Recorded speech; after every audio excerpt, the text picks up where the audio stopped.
إن الحمد لله نحمده ونستعينه ونستغفره ونعوذ بالله من شرور أنفسنا ومن سيئات أعمالنا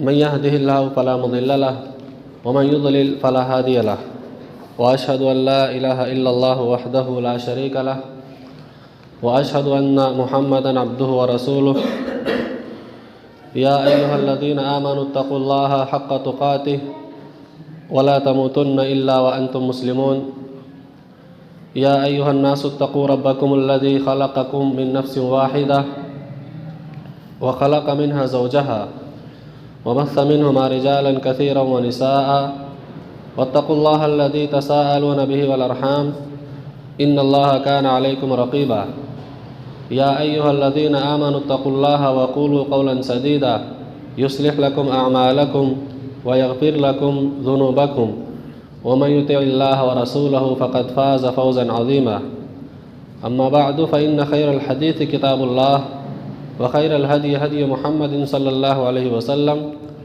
وشر الأمور محدثاتها وكل محدثة بدعة وكل بدعة ضلالة وكل ضلالة في النار أعوذ بالله من الشيطان الرجيم بسم الله الرحمن الرحيم إن الذين توفاهم الملائكة ظالمي أنفسهم قالوا فيما كنتم قالوا كنا مستضعفين في الأرض قالوا ألم تكن أرض الله واسعة فتهاجروا فيها فأولئك مأواهم جهنم وساءت مصيرا۔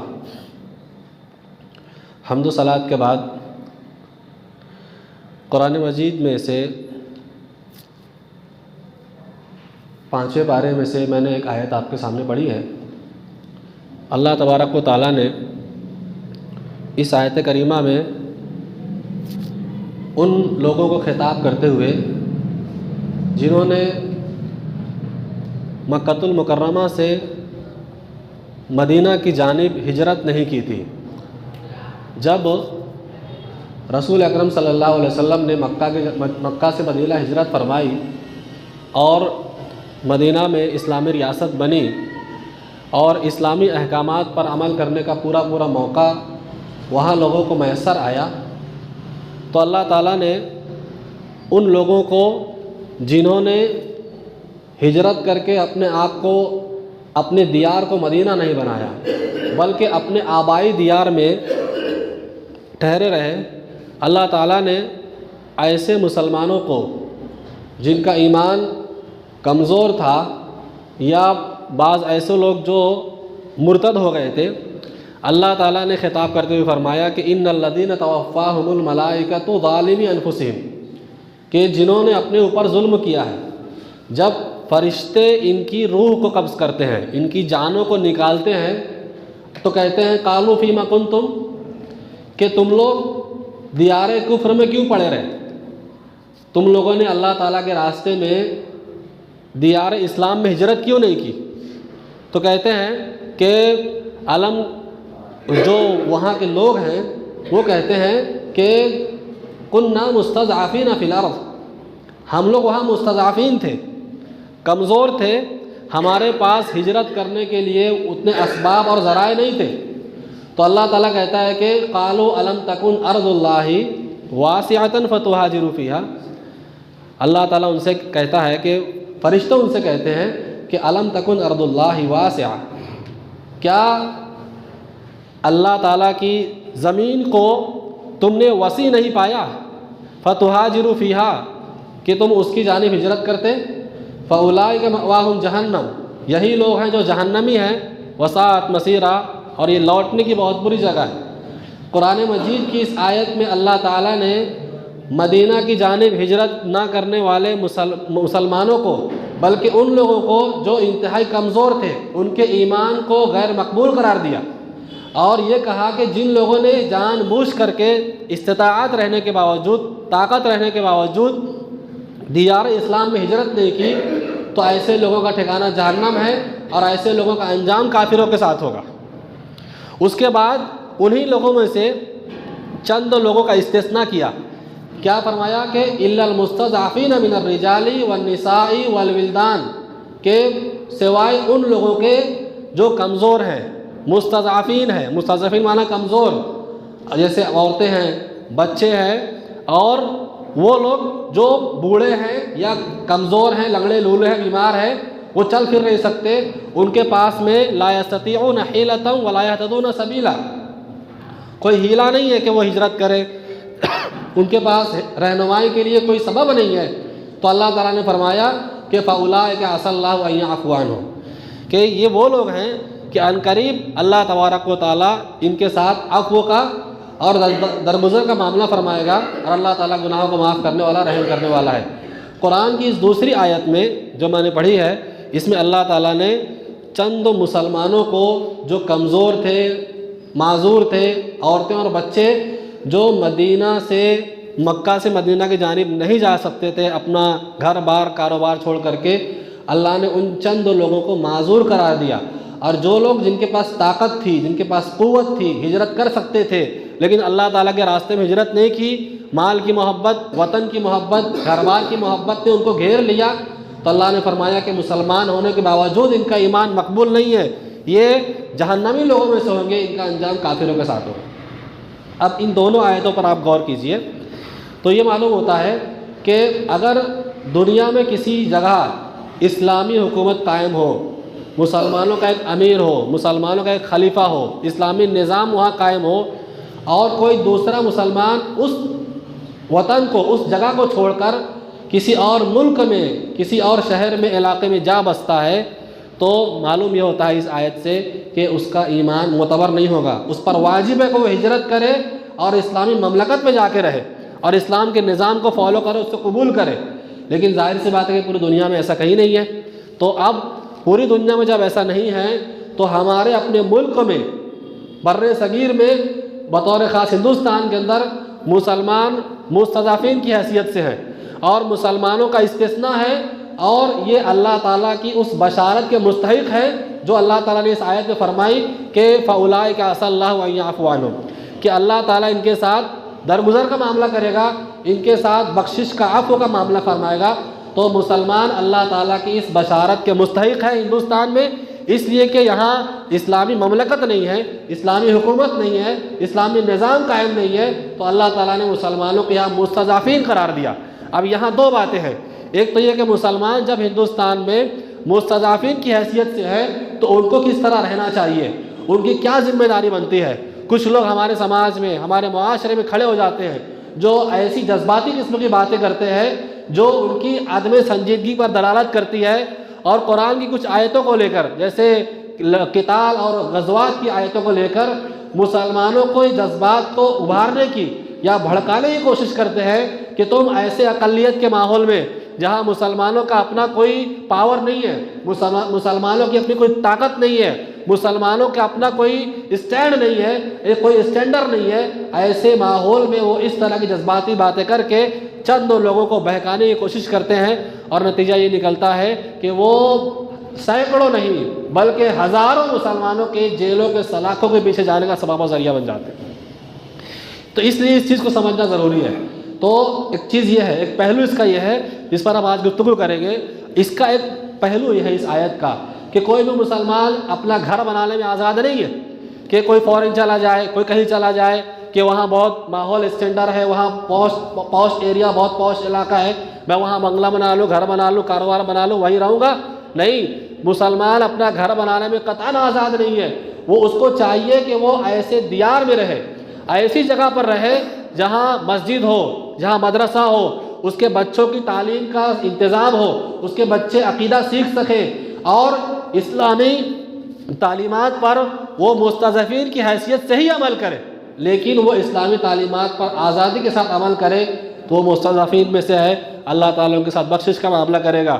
تو اس سے یہ معلوم ہوتا ہے کہ آپ کسی بھی ایسی جگہ گھر نہ بنائیں جہاں مسلمان اتنی اقلیت میں ہے کہ وہ مسجد بھی نہ ہو۔ جیسے آپ دیکھیے، آپ لوگ اس علاقے میں رہتے ہیں تو آس پاس بہت سارے دیہی علاقے ہیں جہاں مسلمانوں کا ایک گھر ہے، دو گھر ہے، تین گھر ہے، ان کو جمعہ کی نماز پڑھنی ہے تو وہ 10 کلومیٹر 5 کلومیٹر طے کر کے جاتے ہیں، جمعہ کی نماز پڑھ کے آ جاتے ہیں، باقی ہفتہ پر ان کا کوئی نظام نہیں ہے۔ اب ان کے نام دیکھیے تو ہمارے یہاں اجمیر کے آس پاس کئی ایسے علاقے ہیں جہاں ہندو اور مسلمان دونوں کا نام ایک جیسا ہوتا ہے، یہ مطلب مسلمانوں کے جو نام ہے وہ ہندوؤں کے ناموں کی طرح ہے، کوئی فرق نہیں ہے۔ ان کے یہاں یعنی بتوں کی عبادت ہے، اور اس طریقے سے قبروں کے سامنے جو معاملات ہوتے ہیں اور مسجدوں میں جو معاملات ہوتے ہیں، جو عبادات ہوتی ہے، ان کے یہاں سب یکساں ہیں، کوئی فرق نہیں ہے۔ اگر کوئی مسلمان ایسی جگہ رہتا ہے جہاں مسجد نہیں ہے، مر جائے تو کوئی جنازے کی نماز پڑھانے والا نہیں، کوئی غسل دینے والا نہیں، اس کے بچے کو قرآن پڑھانے والا کوئی نہیں، وہاں عبادت کے لیے مسجد نہیں ہے اور وہ نماز پڑھنے کے لیے آزاد نہیں ہے، یہاں تک کہ جمعہ کی نماز کا بھی انتظام نہیں ہے، تو مسلمان کے لیے جائز نہیں ہے کہ ایسے علاقے میں گھر بسائے۔ گھر گھروستی، گھر سنسار، اس کو ایسے علاقے میں بسانے کی اسلام اجازت نہیں دیتا۔ پہلی فرصت میں اس کا کام یہ ہے، اور ہمارا اپنا کام یہ ہے کہ ہماری جہاں تک کہ بسات ہو، ہم مسلمانوں کے اندر اس بات کو نشر کریں کہ وہ گھر ایسی جگہ بنائیں جہاں اسلام اور اس کی تعلیمات پر عمل کرنے کی مکمل طور پر آزادی ہو، آسانی ہو اور سہولت ہو۔ تو ایک بات ہوئی۔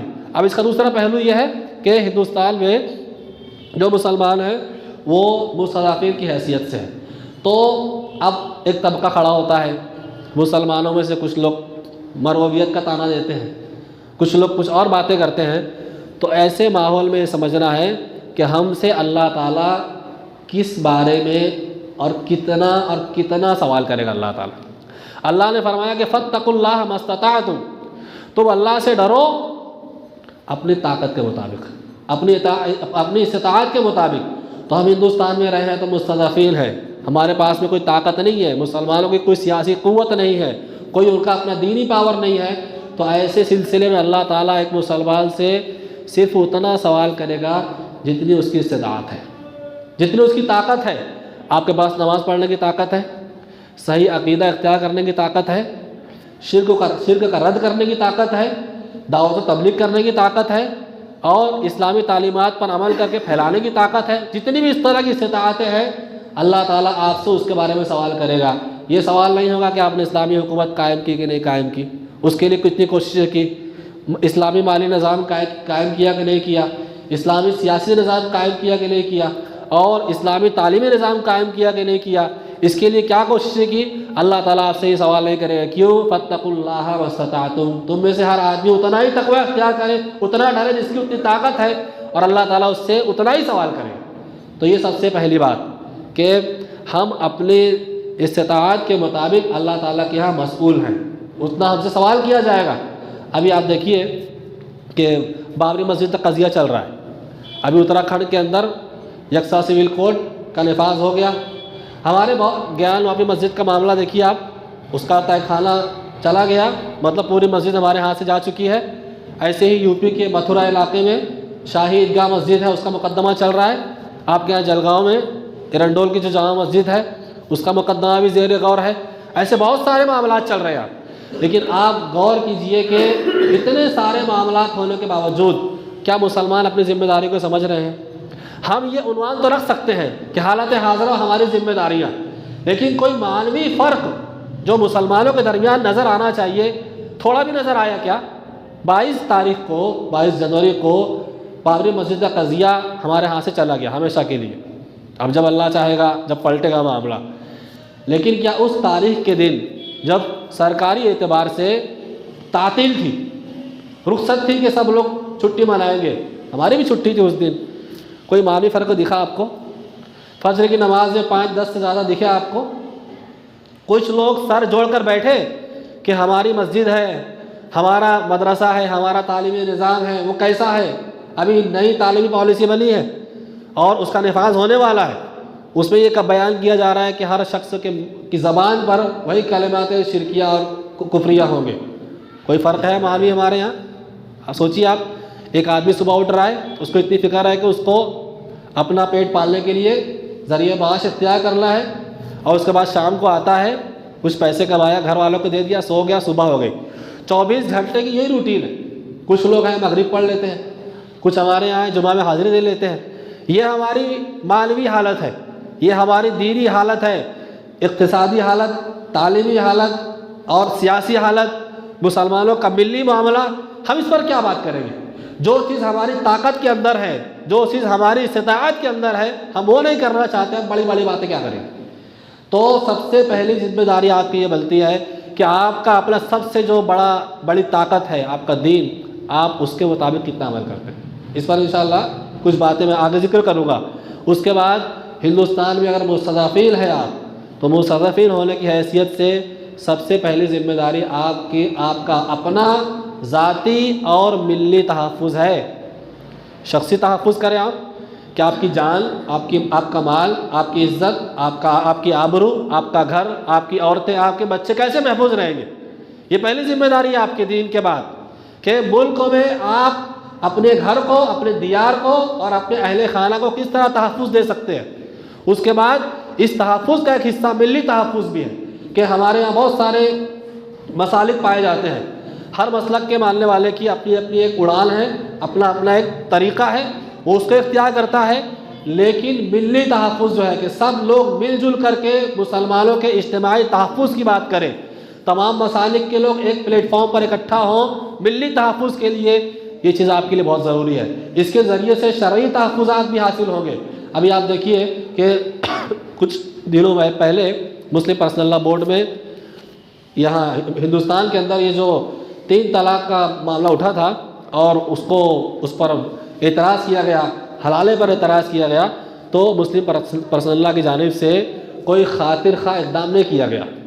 ہم ایک اسٹیج سے ایک بڑی تنظیم یا ایک بڑے ادارے کے اوپر کوئی بات کر رہے ہیں، لیکن یہ بات منبر رسول سے ذمہ داری کے ساتھ کی جا رہی ہے۔ اور یہ صرف میں نہیں کہہ رہا ہوں، ہندوستان کے جو بڑے بڑے دانشوران ہیں، بڑے علماء ہیں، فہم رکھنے والے لوگ ہیں، وہ بھی یہ باتیں کہہ رہے ہیں۔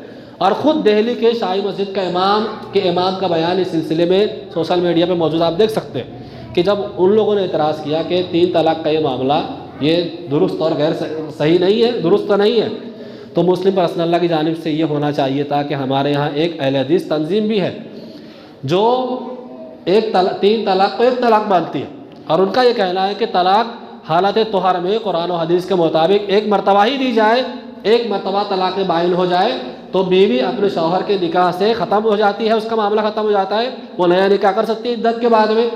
اس معاملے کو مسلم پرسنل لاء بورڈ کو چاہیے تھا کہ وہ پیش کرتا، نہیں کیا گیا۔ آپ کس حیثیت سے، کس اسٹیج سے، کس پلیٹ فارم سے آپ ملی تحفظ کی بات کریں گے اور شرعی تحفظ کی بات کریں گے آپ، جب آپ کے یہاں کوئی نرمی نہیں ہے۔ ابھی ایک مسجد کے افتتاح کا معاملہ تھا یہی ایودھیا کے اندر، تو کچھ لوگوں نے اعتراض کیا کہ وہابی وچار دھارا کو اس سے دور رکھا جائے۔ کیسے آپ بات کریں گے؟ صرف سوشل میڈیا پہ آنا، ایک تنظیم چلانا اور بڑی پوسٹ سے سنبھال لینا، اس سے آپ ملت کا، قوم کا حق ادا نہیں کر سکتے۔ اگر آپ یہ پیش کرتے جیسا کہ ایک سیاسی لیڈر نے حیدرآباد کے پارلیمنٹ میں اس معاملے کو اٹھایا تھا اور اس نے جماعت اہل حدیث کا حوالہ دیا کہ وہ اس کو ایک مانتے ہیں، وہ قرآن و حدیث کے مطابق ہے، اس کا نفاذ بھی کیا جا سکتا ہے۔ ایک آدمی جو سیاسی نقطہ نظر سے مہارت رکھتا ہے، وہ بات پیش کر رہا ہے پارلیمنٹ میں، آپ نہیں پیش کر سکتے۔ حلالہ کا معاملہ ہوا سوشل میڈیا پہ، اسلام کی کھلی بے عزتی ہو رہی ہے، لیکن ہمارے یہاں لوگ ہیں کہ کوئی صحیح طریقے سے اس کا جواب دینے کے لیے تیار نہیں ہے۔ آپ کیوں نہیں کہتے کہ یہ لعنتی عمل ہے، اس کی اسلام میں کوئی گنجائش نہیں ہے؟ ایک طرف اسلام کی عزت داؤ پہ لگے تو آپ اسلام کی عزت کو داؤ پہ لگا دیتے ہیں مسلک کی عزت کے لیے۔ اتنی بڑی بے غیرتی کی بات ہے۔ کہاں سے ملی تحفظ ہوگا اور کہاں سے قوم و ملت کے اتحاد اور اتفاق کی بات آپ کریں گے؟ تو ضروری ہے کہ ہندوستان میں اگر آپ مستضعفین کی حیثیت سے اپنے آپ کو رکھتے ہیں تو آپ ملی تحفظ اور شرعی تحفظ کے لیے مسلمانوں کو چاہیے کہ اب ایک جگہ جمع ہو اور اس کی بات اس انداز سے کریں۔ ابھی کسی صاحب نے کہا کہ ہندوستان کے اندر دوسری جو قومیں ہیں، تمام قوموں نے اس ہندوستان کی آزادی کے بعد اپنے آپ کے اندر رد و بدل کیا، مذہبی اعتبار سے، تہذیبی اعتبار سے، شخصی اعتبار سے، معاشرتی اعتبار سے۔ صرف ایک قوم ایسی ہے جس نے اپنے اندر کوئی بدلاؤ پیدا نہیں کیا، اور وہ ہماری اور آپ کی قوم ہے۔ کوئی بدلاؤ دکھ رہا ہے؟ آپ دیکھیے، نظر نہیں آتا۔ میں نے کہا نا، کوئی معنوی بدلاؤ ہمارے اندر نہیں ہے۔ تو اللہ تعالیٰ ہم سے جس بارے میں سوال کرے گا ہم وہ نہیں کر رہے ہیں، اور جس بارے میں ہم سے سوال نہیں ہوگا ہم بڑی بڑی باتیں کرتے ہیں۔ ایسا کرو، غزوہ بدر میں اللہ کے نبی صلی اللہ علیہ وسلم لڑنے کے لیے گئے تھے، ابھی میں نے ایک جذباتی مضمون پڑھا پرسوں کے دن، یہی سب باتیں کہ اللہ کے نبی صلی اللہ علیہ وسلم غزوہ بدر میں گئے تھے، مسلمان گھر میں بیٹھے رہیں گے، مصلی پہ دعائیں کرتے رہیں گے، اللہ تعالیٰ کی مدد آ جائے گی۔ وہ میرے عنوان کا ایک حصہ ہے وہ، کہ ملی تحفظ کے بعد مسلمان جہاں اقلیت میں ہے، جہاں بھی آپ اقلیت میں ہیں، آپ کا یہ فرض منصبی بنتا ہے کہ آپ اقلیت میں رہنے کے ساتھ، اقلیت میں اگر آپ ہیں تو ٹکراؤ میں صورت کبھی پیدا نہ کریں۔ یہ ایسی کوئی ہوائی بات نہیں ہے کہ بس اٹھے سٹھے کوئی مضمون پڑھ لیا اور آپ کے سامنے بیان کر دیا، یہ تحقیقی بات ہے، قرآن و حدیث سے بھی محقق ہے، علماء اور دانشوران کی بھی اس پر مہر لگی ہوئی ہے جو بات میں بیان کر رہا ہوں۔ بلکہ بعض دانشوران یہ کہتے ہیں کہ اگر کوئی آدمی اقلیت میں رہتا ہے، کوئی قوم اقلیت میں رہتی ہے اور ٹکراؤ کی بات کرتی ہے تو ٹکراؤ ہونے کی وجہ سے یہ ٹکراؤ خودکشی کے مترادف ہے۔ برازیل کے اندر آپ دیکھیں کہ جب مسلمانوں نے وہاں غلبہ پا لیا، یہ جو پورے یورپ سے تقریباً 3 کروڑ مسلمانوں کو، 3 کروڑ لوگوں کو جب مسلمانوں کو وہاں ہراساں کر کے اور ان کو گرفتار کر کے جب مختلف جگہوں پر لے کر جایا گیا تو انہی میں سے کچھ لوگوں نے محنت کی اور برازیل کے اندر انہوں نے ایک اپنی اسلامی حکومت بنا لی۔ آج جو امریکہ میں جو کالے مسلمان پائے جاتے ہیں نا، کالی جو نسل ہے، یہ برازیل کے ہی لوگ ہیں وہ۔ تو یہاں پر جب اسلامی حکومت قائم ہوئی تو ان کو توڑنے کے لیے یہی چیز اختیار کی گئی کہ وہاں 90,000 کی تقریباً تعداد تھی، تو یہ اقلیت میں تھے یہ لوگ، اور ان لوگوں نے ٹکراؤ کی بات کی تو نتیجہ یہ نکلا کہ برازیل کی پوری حکومت کو تہس نہس کر دیا گیا۔ 90 سال تک برازیل میں مسلمانوں نے حکومت کی اور وہاں اسلامی مملکت قائم رہے، اسلامی نظام قائم رہا، لیکن کیا نتیجہ نکلا؟ ٹکراؤ کی بات کی تو ختم ہو گیا۔ یہ ایسی صورتحال پورے ملک میں بلکہ پوری دنیا میں کئی جگہ ایسی صورتحال پیدا ہوتی ہے۔ تو آپ کی ذمہ داری یہ ہے کہ اقلیت میں رہتے ہوئے ٹکراؤ کی بات نہ کریں۔ اس کی بہت سی دلیلیں ہیں۔ غزوہ بدر کو آپ پیش نہیں کر سکتے، کیوں؟ غزوہ بدر سے پہلے رسول اللہ صلی اللہ علیہ وسلم مکۃ المکرمہ میں 13 سال مستضعفین کی حیثیت سے رہے اور مسلمان وہاں اقلیت میں رہے، آپ نے ہمیشہ ٹکراؤ سے بچنے کی بات کی۔ اللہ کے نبی صلی اللہ علیہ وسلم کی سیرت آپ پڑھیں گے تو آپ کو ملے گا کہ آپ کی جو جتنی بھی جنگیں آپ نے لڑی ہے 2 پوزیشن پہ لڑی ہے، اور دونوں پوزیشن دفاعی پوزیشن ہے۔ دونوں پوزیشن کیا ہے؟ دفاعی پوزیشن ہے۔ یہ تحقیقی بات کر رہا ہوں آپ کے سامنے کہ یا تو یہ پتہ چلا کہ دشمن آپ کے دیار پر حملہ کرنا چاہتا ہے، حملے کے لیے اس نے پڑاؤ ڈال دیا ہے، تو آپ لڑائی کی آپ نے۔ غزوہ بدر میں ایسا ہی ہوا تھا۔ آپ سن رہے ہیں کہ ساز و سامان غزوہ بدر میں نہیں تو کیوں نہیں تھا، جس کا آپ حوالہ دے رہے ہیں؟ اللہ کے نبی صلی اللہ علیہ وسلم مشرکین کے جتھے کو پکڑنے کے لیے آئے تھے کہ ان کا مال ضبط کر لو تو وہ مسلمانوں کے خلاف لڑائی نہ لڑے، لیکن لڑائی کی صورتحال پیدا ہو گئی، آپ کے پاس میں جنگی سامان نہیں تھا، تو آپ نے دفاعی پوزیشن میں غزوہ بدر میں لڑائی لڑی ہے۔ اس کے علاوہ جتنی بھی لڑائیاں لڑی ہیں، پتہ چلا کہ فلاں قبیلے کے لوگ، فلاں علاقے کے لوگ مسلمانوں پر حملہ کرنا چاہتے ہیں، تو آپ نے حملے کو روکنے کے لیے ان پر حملہ کیا، ان کا گھیراؤ کیا اور ان کے مال و جائیداد پر آپ نے دھاوا بول دیا، اس واسطے کہ وہ مدینہ کو، اسلامی ریاست کو، مسلمانوں کو نقصان پہنچانا چاہتے تھے۔ کہیں بھی آپ کو ایسا نہیں ملے گا کہ ان کو جہاں پاؤ قتل کرو اور مارو۔ تو پتہ یہ چلتا ہے کہ اقلیت میں رہتے ہوئے اللہ کے نبی صلی اللہ علیہ وسلم نے کبھی ٹکراؤ کی بات نہیں کی۔ 13 سال مکہ میں رہے، 3 سال شیخ ابی طالب کی گھاٹی میں رہے آپ صلی اللہ علیہ وسلم، ٹکراؤ کی بات کی آپ نے؟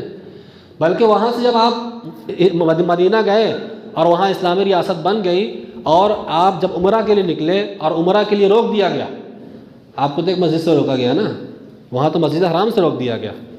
1400 کی تعداد اللہ کے نبی صلی اللہ علیہ وسلم کے ساتھ تھی مسلمانوں کی۔ آپ چاہتے تو کیا مکہ پہ حملہ نہیں کر سکتے تھے کہ وہاں کے لوگوں کو بھگا دیا جائے؟ وہاں کے لوگوں نے ایک آدمی کو بھیج کر کے صلح نامہ لکھا، اس میں طے کیا کہ 10 سال تک مسلمان جنگ نہیں کریں، کیا پائی 10 سال تک جنگ بندی پر اللہ کے نبی صلی اللہ علیہ وسلم دستخط کی اپنی۔ کیوں؟ ٹکراؤ کی صورتحال کبھی مسلمانوں کے لیے خیر اور بہتر نہیں رہتی ہے۔ اب جب ٹکراؤ کی صورتحال نہیں ہے، اس میں آپ کو نہیں جانا ہے، ٹکراؤ سے بچنا ہے، تو کیا کرنا ہے؟ پھر 2 کام کرنے ہیں۔ ٹکراؤ سے اگر آپ بچ رہے ہیں، ٹکراؤ نہیں کرنا ہے، تو یہ سوال پیدا ہوتا ہے نا 2 کام کرنا ہے، کون سا کام کرنا ہے؟ ایک صورتحال یہ پیدا ہو جاتی ہے، کچھ لوگ مرعوبیت کا طعنہ دیتے ہیں کہ دیکھو یہ مسلمانوں کی اپنی کوئی طاقت بننے نہیں دینا چاہتے، یہ لوگ چاہتے ہیں کہ مسلمان مسجدوں تک کے، مصلوں تک کے اور اپنے مدارس تک کے محدود رہیں۔ ایسی بات نہیں ہے، مسلمانوں کے اپنے تحفظ کے اسباب موجود ہیں، مسلمانوں کا سب سے بڑا سرمایہ اگر کوئی ہے تو ان کا اپنا دین ہے، ان کا اپنا عقیدہ اور منہج ہے۔ یہ پوری وثوق کے ساتھ کہہ رہا ہوں کہ رسول اللہ صلی اللہ علیہ وسلم جب مکہ میں تھے، مستضعفین کی حیثیت سے تھے، آپ نے اپنے آپ کو اور صحابہ کرام کو اس انداز میں تحفظ بخشا ہے کہ ان کا سب سے بڑا سرمایہ آپ نے بتایا کہ تمہارا دین ہے۔ سب چلے جائے چلے گا، دین نہیں جانا چاہیے۔ مال داؤ پہ لگتا ہے، چھوڑ دو۔ پراپرٹی داؤ پہ لگتی ہے، وطن داؤ پہ لگتا ہے، سب کچھ ختم ہو جائے چلے گا، آپ کا اپنا اصلی سرمایہ دین نہیں ختم ہونا چاہیے۔ کیوں؟ دین میں طمانینت ہے، امن ہے، توکل ہے، صبر ہے، استقامت ہے، اللہ کے ذات پر بھروسہ ہے، اور یہ سب سے بڑی طاقت ہے۔ مسلمان ہندوستان میں اپنے دین پر عمل کر کے اپنی پوری شان و شوکت کے ساتھ، پوری طاقت کے ساتھ زندہ رہ سکتے ہیں۔ تو بھی مرعوبیت کا تعلق کیوں دیا جا رہا ہے؟ کیوں بات کرتے ہیں مرعوبیت کی ہم لوگ؟ تو یہاں مرعوب ہونے کی کوئی گنجائش نہیں ہے اور کوئی ضرورت نہیں ہے اس کی، اس واسطے کہ آپ کے پاس وہ ساری چیزیں موجود ہیں جو اپنے وجود کو باقی رکھ سکتی ہے، اسلام کو باقی رکھ سکتی ہے، آپ کے اپنے وجود کو تحفظ دے سکتی ہے۔ پھر کیوں ضرورت ہے اس چیز کی؟ تو یہ ذمہ داری بنتی ہے کہ سب سے پہلے آپ کیا کریں، جو مستضعفین ہیں وہ اپنا تحفظ کریں، اور اپنے تحفظ کے بعد اپنا اصل سرمایہ جو دین ہے اس کو بچانے کی پوری کوشش کریں، اور ٹکراؤ سے بچیں، اور اس کے بعد اپنی جو ترجیحی بنیادیں ہیں، ترجیحی بنیادوں پر ہم کام کرنے والے بنیں۔ اس لیے کہ اگر ہم ترجیحی بنیادوں پر کام نہیں کرتے ہیں تو ہندوستان میں ہی نہیں بلکہ پوری دنیا میں ہماری کوئی حیثیت اور کوئی وقعت نہیں ہوگی۔ آپ دیکھیے، اس سلسلے میں نے بہت سارے نکات یہاں نوٹ کیے ہیں کہ مسلمانوں میں ابھی یہ جو معاملات چل رہے ہیں، 3 طرح کے لوگ ہوتے ہیں۔ ہندوستان کا جو ماحول چل رہا ہے، گیان وہاں پہ مسجد لے لیجئے، بابری مسجد لے لیجئے، تین قسم کے لوگ ہیں۔ ایک طبقہ ایسا ہے مسلمانوں کا جو بے حسی کا، غفلت کا شکار ہے، کوئی بدلاؤ ان کے اندر آپ کو نظر نہیں آئے گا۔ آپ دیکھ لیجئے، کتنا بھی مسلمانوں کے حالات خراب ہو جائیں وہ سوتے ہی رہیں گے، بے حس ہیں، چمڑی موٹی ہو گئی ہے، ضمیر مر چکا ہے، کتنا بھی چلائیں بولے ان کا ضمیر کبھی جاگتا نہیں ہے۔ کیوں؟ اس واسطے کہ یہ خواہش پرست لوگ ہیں، یہ نفس و پرست لوگ ہیں، ان کو اپنے دین سے، مذہب سے، مسلمانوں کے تحفظ سے اور اسلام کی بقا سے ان کو کوئی مطلب نہیں ہے۔ یہ کافروں کی طرح جینا چاہتے ہیں لوگ۔ یہ مسلمانوں کا حال ہے کہ نہیں؟ آج بتائیے آپ۔ ایک طبقہ یہ ہے، کبھی نہیں سوچے گا وہ کہ بابری مسجد چلی گئی تو اس میں کیا معاملات ہیں، کیوں فکر مند ہونا چاہیے ہمیں، تعلیمی نظام بن رہا ہے، ہم فکر مند نہیں ہیں، مسجدوں کو ٹارگیٹ کیا جا رہا ہے، فکر مند نہیں ہے۔ ایک طبقہ ہے ہمارے یہاں ایسا۔ دوسرا طبقہ ایسا ہوتا ہے جو بہت سنجیدہ ہوتا ہے، فکر مند ہوتا ہے، اور اس کے لیے کچھ کام کرنا چاہتا ہے، کچھ خرچ کرنا چاہتا ہے، کچھ محنت کرنا چاہتا ہے۔ لیکن یہ جو دوسرا طبقہ ہوتا ہے، یہ وہ روش اور وہ طریقہ اختیار نہیں کرتا جو روش اور جو طریقہ قرآن و حدیث سے ہمیں ملتا ہے۔ ان کا یہ ماننا ہوتا ہے کہ وہ کچھ لوگ یہ سمجھتے ہیں کہ قرآن و حدیث میں کہاں رہنمائی ملے گی، یہاں تو خالی داڑھی ٹوپی کی باتیں ہیں، نماز کی باتیں ہیں، روزے کی باتیں ہیں، رمضان آئے گا تو روزہ رکھیں گے، عید منائیں گے، بقرعید منائیں گے، یہ اسلام ہے؟ یہ سمجھتے ہیں۔ اگر آپ یہ کہتے ہیں کہ قرآن و حدیث میں کوئی رہنمائی نہیں ہے تو آپ کا دین دھرم بچے گا نہیں، آپ دھیان رکھیے گا۔ اس لیے کہ جو ہندوستان میں جو حالات بن رہے ہیں، اس سے نازک حالات اس سے پہلے کے دور میں گزر چکے ہیں، یہاں تک کہ لوگوں کی جانیں گلوں کو آ گئی، لوگ جھجوڑ دیے گئے، لوگوں کی زبان سے یہ الفاظ نکلے، متی نصر اللہ، اللہ کی مدد کب آئے گی؟ آروں سے لوگوں کے جسموں کو 2 حصوں میں تقسیم کر دیا گیا۔ رسول اللہ صلی اللہ علیہ وسلم کی 13 سالہ مکی زندگی صرف ظلم و تشدد کو برداشت کرنے کی زندگی ہے۔ ایک مسلمان عورت کو چوراہے میں شہید کیا جاتا ہے، حضرت سمیہ کو۔ اللہ کے نبی سے بھی اتنا جملہ کہتے ہیں، صبر یا آل یاسر موعدکم الجنہ، آل یاسر صبر کرو تمہارا ٹھکانہ جنت ہے۔ آپ یہاں تانا دیں گے اللہ کے نبی صلی اللہ علیہ وسلم کو؟ سوچیے آپ۔ تو قرآن و حدیث میں ہمیں حل بتایا گیا ہے۔ اگر آپ یہ کہتے ہیں کہ وہ اس میں حل نہیں ہے تو غلطی پر ہیں، اور اگر آپ یہ سمجھ رہے ہیں کہ اس حل سے آپ کامیاب نہیں ہو سکتے تو بہت بڑی غلطی پر ہیں۔ اب وہ حل کیا ہے؟ وہ حل بتایا گیا کہ آپ کی اس وقت میں سب سے ترجیحی بنیاد پر جو سب سے پہلا کام آپ کا ہونا چاہیے وہ دعوت و تبلیغ ہے، دعوت اللہ ہے۔ قرآن و حدیث کی بنیاد پر لوگوں کو اللہ کی طرف بلانا ہے۔ میں یہ کہہ رہا ہوں کہ دعوت اللہ، اللہ کی طرف بلانا ہے۔ اللہ کی طرف بلانے سے مراد صراط مستقیم کی طرف بلاؤ، جو ایک راستہ ہے، جو انبیاء، صدیقین، شہداء اور صالحین کا راستہ تھا کہ ہر طرح کے شرک کو چھوڑ دو اور توحید کے ہر جزء پر، اس کے ہر حصے پر تم عمل کرو، اس سے اختیار کرو۔ اگر آپ یہ اختیار نہیں کریں گے تو رسول اللہ صلی اللہ علیہ وسلم نے صاف ستھری بات بیان کی ہے کہ تمہاری حیثیت سمندر کے اوپر جو جھاگ ہوتا ہے نا اس کی طرح ہو جائے گی۔ کچھ لوگ ہیں ہمارے یہاں، ابھی جو مندر کا افتتاح ہوا اس میں آپ دیکھیں کچھ چہرے نظر آ رہے ہیں جن کا مزاج ہوتا ہے سرنڈر ہو جاؤ، اسلام کے اصولوں سے، ضابطوں سے کمپرمائز کر لو۔ جب ہم یہ کہہ رہے ہیں کہ ٹکراؤ نہیں کرنا ہے، آپ کو جذباتی باتیں نہیں کرنی ہے، تو کیا کمپرمائز کر لینا ہے؟ نہیں۔ اگر آپ کمپرمائز کرتے ہیں تو یہ اس سے بھی زیادہ بری بات ہے۔ بلکہ جو باتیں میں نے بیان کی تمہید کے طور پہ کہ ٹکراؤ سے بچتے ہوئے اپنی اصل تعلیمات پر آپ کو جمے رہنا۔ کوئی یہ کہتا ہے فلاں نعرہ لگاؤ، کھل کے کہنا ہم نہیں لگائیں گے، ہمارے مذہب کی تعلیم نہیں ہے، ہم اس کو تسلیم نہیں کر سکتے۔ کوئی ایسی چیز کا نفاذ ہو رہا ہے جیسے ابھی یکساں سول کوڈ میں نفاذ ہو گیا اتراکھنڈ کے اندر کہ مرد کو بھی طلاق کا حق ہے، عورت کو بھی حق ہے، ہم نہیں مانیں گے۔ مرد کو حق ہے، عورت کو یہ حق نہیں ہے۔ وراثت میں انٹرفیئر کیا گیا کہ جتنا مرد کو ملے گا اتنا عورت کو ملے گا، ہم نہیں مانیں گے۔ کیوں نہیں مانیں گے آپ؟ اس لیے نہیں مانیں گے کہ عورت کو سسرال سے بھی حق ملتا ہے اور مائکے سے بھی حق ملتا ہے، تو دوہرا ہو گیا۔ مرد کے اوپر ساری ذمہ داریاں ہیں، عورت کی کفالت کی ذمہ داری ہے، بہنیں بھی ہوتی ہیں، بہنوں میں بیوہ بھی ہوتی ہیں، مطلقہ بھی ہوتی ہیں، مستضعفین بھی ہوتے ہیں، بوڑھے بھی ہوتے ہیں، سب پہ کفالت تو مرد کرے گا، اس کی ذمہ داری تم لے لو۔ تو شرعی احکامات میں انٹرفیئر نہ کیا جائے۔ کوئی انٹرفیئر کرتا ہے ہم دو ٹوک بات کہیں کہ ہم اپنے مذہب پر عمل کریں۔ اب اس میں تو صورتحال یہ پیدا ہوگی نا، سر پہ کفن باندھ دو پھر، لیکن سرنڈر نہیں ہونا ہے، آپ کو ٹکراؤ نہیں کرنا ہے، اپنی بات کہنی ہے، اپنا حق آئین کے دائرے میں رہتے ہوئے، قانون کے دائرے میں رہتے ہوئے بات کیجیے۔ آپ جب آپ سے کہہ دیا گیا ہے، لکھ دیا گیا ہے کہ آپ ہندوستان میں اپنے مذہب پر آزادی کے ساتھ عمل کر سکتے ہیں، اس کو دوسروں تک پہنچا سکتے ہیں، تو سب سے بڑی طاقت ہے آپ۔ دعوت اللہ اور حق گوئی، حق پر عمل کرنا، یہ ہماری ذمہ داری ہے۔ دعوت اللہ سے کیا ہوگا؟ دعوت اللہ سے یہ ہوگا فائدہ کہ دعوت اللہ یہ معنی میں ہے کہ ایک مسلمان جب اللہ تعالیٰ کی طرف دعوت دیتا ہے تو پوری دنیا کا نجات دہندہ ہوتا ہے، پوری دنیا کو سرفرازی کی طرف اور کامیابی کی طرف بلانے والا ہوتا ہے، اور دعوت کے ذریعے سے ظلم ختم ہو سکتا ہے، اور دعوت کے ذریعے سے انصاف قائم ہو سکتا ہے، دعوت کے ذریعے سے انسان ایک پرامن ماحول بنا سکتا ہے، جیسا کہ رسول اللہ صلی اللہ علیہ وسلم نے مکی زندگی میں کو دیکھیے آپ، اور آپ کی پوری مدنی زندگی جو نبوت کی پوری 23 سالہ زندگی ہے، آپ دیکھ لیجئے کہ آپ نے صرف یہی کام کیا اور پوری اس میں آپ چھا گئے اور پوری دنیا میں آپ کا بول بالا ہو گیا۔ حضرت عمر سے پوچھا گیا تھا، حضرت عمر کی سیرت کے حوالے سے بھی لوگ غلط باتیں کرتے ہیں۔ پوچھا گیا کہ جو آپ نے اتنا 10 لاکھ مربع میل کا علاقہ فتح کیا ہے تو کس بنیاد پر کیا ہے؟ تو کہا کہ ہم نے قرآن و حدیث اور شریعت کی بنیادوں پر عمل کر کے ہم نے فتح و نصرت حاصل کی۔ آپ کس بنیاد پر حاصل کرنا چاہتے ہیں؟ کس بنیاد پر ترقی کرنا چاہتے ہیں؟ یہ طے کرنے کی چیز ہے۔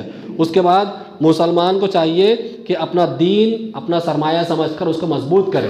جتنا آپ دین میں مضبوط ہوں گے اتنا اندرونی طور پر اللہ تعالیٰ طاقت پیدا کرے گا، حفاظت کے اتنے سامان مہیا ہوں گے جتنا آپ کا دین مضبوط ہوگا۔ یہ ہوائی بات نہیں ہے۔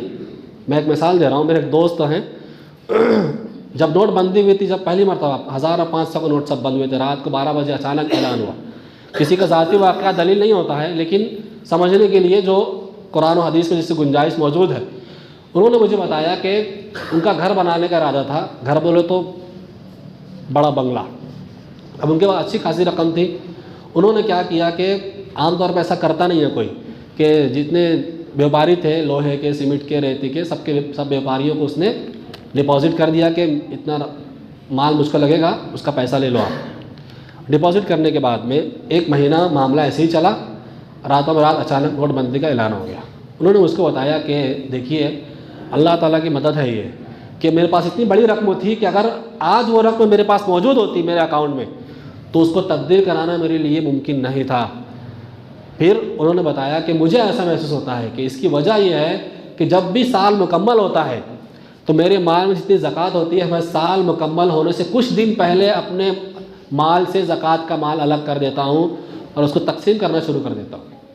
میرا شاید صرف یہی ایک عمل ہے جس کی بدولت اللہ تعالیٰ نے میرے پورے مال کو محفوظ کر دیا۔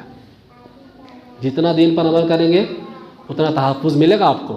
ابھی آپ دیکھیے اس کا دوسرا حصہ ہے کہ مسلمانوں کو چاہیے کہ وہ وہن سے بچیں۔ وہن کیا ہے؟ پوری حدیث نہ پڑھتے ہوئے وقت نہیں ہے۔ حب الدنیا و کراہیت الموت، دنیا کی محبت ہے اور موت سے نفرت ہے، موت سے کراہت ہے۔ اگر آپ کے دل میں بیماری پیدا ہو چکی ہے تو کبھی آپ کے اندر مضبوطی پیدا نہیں ہوگی، ہمیشہ کھوکھلے رہیں گے اور ہمیشہ کمزور رہیں گے۔ اگر مارا جائے، پیٹا جائے، کاٹا جائے تو جتنی شکایت کرنا آپ کیجئے، لیکن احتساب بھی کیجئے کہ آپ کتنا حق ادا کرتے ہیں دین و شریعت کے اعتبار سے۔ تو وہن آپ کے اندر نہیں ہونا چاہیے۔